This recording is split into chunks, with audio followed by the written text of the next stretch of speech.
Hello, this is Sarah SoiledPlant and welcome back to my channel. Today I'm going to be going over the 5 plants that I refuse to buy. All of these plants are ones that I've seen in person and had the opportunity to buy probably multiple times over and over again. These aren't pie in the sky type plants, these are ones that most people have had access to. Quick disclaimer about all of this, I just want to reiterate that there's nothing wrong with these plants. All plants are wonderful, all plants are great. If you like them, that's amazing. These are just ones that I've avoided myself, and I'll explain why. The first plant on this list is the dumb cane style Dieffenbachias. There's 1.5 million different styles of Dieffenbachia, and I'd definitely buy some of the styles, but the ones that are specifically the dumb cane variety that you would see in kind of your big box stores. Truth be told, I actually had one of these Dieffenbachia before.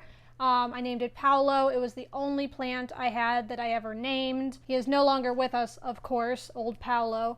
And that's part of the reason why I don't want to get another one. Firstly, it didn't grow too well when I had it. I wasn't sure if I wasn't giving it just enough light or watering it frequently enough. I feel like that particular plant that I had just never was satisfied with whatever methods I would use for watering and light.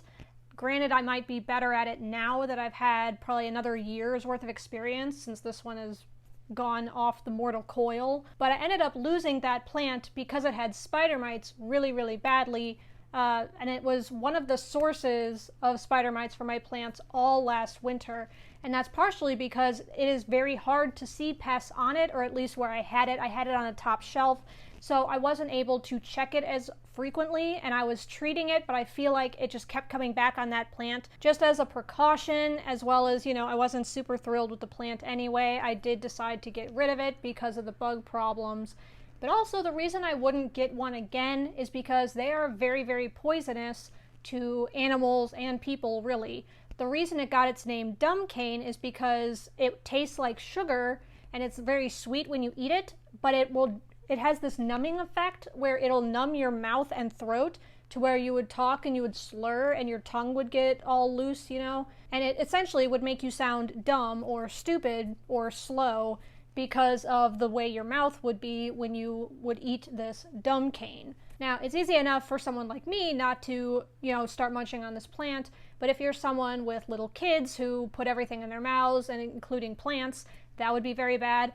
And especially for my cats, they like to chew on things, swallow it, and they usually throw it up, right? Most plants, when they say they're poisonous to animals, it's usually involving like upset stomach, making them vomit. If my cats ate a plant that isn't poisonous at all, like when they used to eat my calatheas, which are technically cat safe, they would still throw up. So usually when I have plants around my house, if they say they're poisonous, I will just I'll check out what they mean by that, and if it's not anything too insanely serious, I will just make sure it's up out of the way. The rubber plant I have is one of those, and that is why I put it where I do, and I cannot put it on the floor. I cannot put it within reach because if the cats eat it, bad things would happen to them. The dumb cane is very similar because my cats would eat it, swallow it, and their entire throat could swell up and they could suffocate and die. So that horror of a scenario in combination with the idea that, you know, I wasn't really feeling it, it wasn't growing, it was getting bugs. I don't know, it's just the combination all around. I don't think I will ever be getting a dumb cane style Dieffenbachia ever again. The second plant that I would never buy is a Croton. Croton of any variety. I think these just need so much light, so much water, so much attention that I just could not take care of them. I actually bought a Croton last winter, like early winter, late fall. It was called a Picasso's paintbrush. I have a video on it. I can link it for you when I purchased this plant. And I promise I had that plant for probably 1.5 months before it was dead. And I don't mean, oh, it was looking bad, it was sort of paltry, it was like losing its luster. No, it was dried up pieces of sticks. I had it for 1.5 months, maybe 2 months, I'm not even sure, but it just was gone. It just lost it. I would go around and water my plants and do the weekly checks, and every time I checked it, it needed water. It was just without fail, just water. And not only that, as soon as it was in the dry point where I'd normally water other plants, it would lose probably 1/3, maybe 1/4 of its little leaves, its little spikes on that paintbrush. It would just lose it. and it would drop, and then I'd be like, oh no, and then I'd clean it up, and then I'd water it all frantically, and then I'd come back 6 days later, 5 days later, and it would be dry and drop the same amount of leaves again. So every time I went to water it, it was losing like a good portion of its leaves. So after a month and a half to 2 months, it was literally just like little sticks in dirt that were just, you know, terrifying. Just terrifying looking. It looked like a little skeleton's hand because they're, you know, the little sticks poking up. Maybe that one was just an anomaly. Maybe crotons aren't that bad. Maybe it's more like a peace lily situation where you just got to keep it really, really moist all the time and just put it in a really sunny spot. Unfortunately, I don't have much of a sunny spot, so I just don't think I could find myself ever buying a croton, just because, holy cow, I've never had a plant quite decline that quickly when it wasn't a pest or just straight up neglect before. So that was an experience. It just does not suit my watering style, for sure. The third plant on my list might surprise you, and it's not, this one is not due to issues that I've had necessarily, and this one is spider plants. I grew up around a lot of spider plants and peace lilies. Those were like the two plants that I feel like every adult had when I was growing up. So you'd go over to a friend's house, they would have those. You'd go to my grandparents or, you know, an aunt or uncle, and everyone had a peace lily and a spider plant. Those were like the go-to plants when I was growing up. So I always associate those plants with like older, more common, like easier to get a hold of, which is completely bananas because I have so many plants that are common, super easy to find, could find anywhere style plants, and I love them. It is completely a stupid, arbitrary thing in my brain that associates those two plants with, you know, out of style, basically. Now, the reason spider plants are on this list is because I literally see them everywhere. Every grocery store has them, every Home Depot has them, every Lowe's, plant shops, most people's houses, they'll have these. And for some reason, something that propagates that easily, and they make their little pups and they're super cute and you just plant them up and give them to a friend, they propagate so quickly and so fast that like part of me just doesn't want to pay $15 for a spider plant, because odds are, as time goes on in my life, I will just be gifted one at some point. I'll be gifted a little baby or a couple of babies or something, and then I'll be able to grow it for free, basically, just, you know, with my own supplies and my own resources. But I feel weird spending that much money for a plant that is literally everywhere. Like I said, this one is a little more a me problem. The other reason I haven't gone out and tried to find a spider plant is because the way they dangle and they kind of like bounce with the breeze and stuff, they just seem like a cat magnet. My cats love going after like little stringy things. They go after my string of hearts all the time. They love chewing on my micans. At least Maggie loves chewing on my micans. And those don't have that like bouncy quality that a spider plant does, because they have the little leaves that go down and like do this, especially the curly ones. But any spider plant, they have a very much of playful, bouncy quality to them when like the wind blows or when the fan's on or the AC's blowing. And so I feel like that's just straight up torture for my cats, and that they would actually go out of their way to attack said plant. So there's a mixture of reasons I haven't bought them, and I guess that is the mixture of reasons I haven't bought them. The fourth plant on this list is English ivy. Now, I have nothing against ivy. I actually think it's a lovely plant. I think they're very cute, and I, you know, love a hanging plant. Of course, I love dangling hanging plants. So why is this one on this list?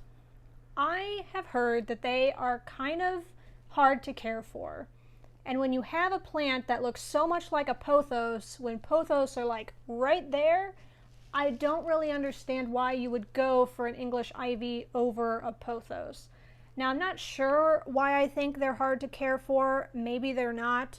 Maybe they require a little bit more light. Maybe they're more pest prone. I'm not 100% sure. It's just I've always had this like ingrained thing in the back of my head that like English ivy, pest prone, hard to care for. for some reason. Let me know if that's not true. And I have a ton of different pothos varieties. I've got the lemon lime one, I've got the Enjoy Pearls and Jade variety, I've got a Marble Queen, and I've got a Jade pothos. So once I have those, I don't really see a need to also have ivy in my collection. The other reason why I'm not that big of a fan of English ivy is another reason that's similar to the spider plant, in that I don't know why someone would pay for something that so easily just like grows as a vine in the wild. My last house had a very shady backyard, so I had to be very particular with what types of plants and fruits and vegetables I could grow in my backyard. And every single season, like literally, aside from winter, every fall, spring, and summer, the ivy would just explode and go everywhere, and I would have to pull it all the way up, all the way back 3 times a year in order to make sure it didn't overtake my entire garden. So I'm a little jaded in that respect too, because I'm like, I had to pull this stuff up all the time. The last thing I'm going to do is buy it or voluntarily have this weed in my house. Granted, it's not a weed everywhere, but a lot of places they are definitely weeds, or they grow on the side of your house and just kind of do their own thing. They're not something you would want indoors. And this last one, I'm gonna say it's probably gonna upset a few people. I know a lot of people love succulents, but they are just not my thing. They need so much sun.